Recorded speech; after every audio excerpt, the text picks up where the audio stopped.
ஆணாகி பெண்ணாகி அர்த்தநாரீஸ்வரரையும் நந்தியும்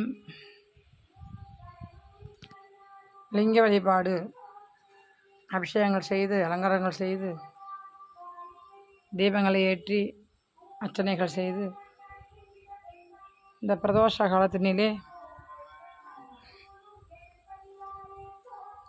ஓம் நம சிவாய என்கின்ற மந்திரத்தை சொல்லி நந்தியை வழிபட்டு எம்பெருமானை வழிபட்டு சகல சம்பத்தும் பெறணும், குருஅருள் பெறணும். எம்பெருமான் ஈஸ்வரனை வழிபட்டு எல்லாமே பஞ்சபூதமும் அவருக்குள்ளே,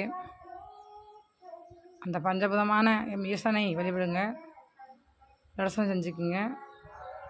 ஓம் சம்போ மகாதேவா சர்வேஸ்வரா.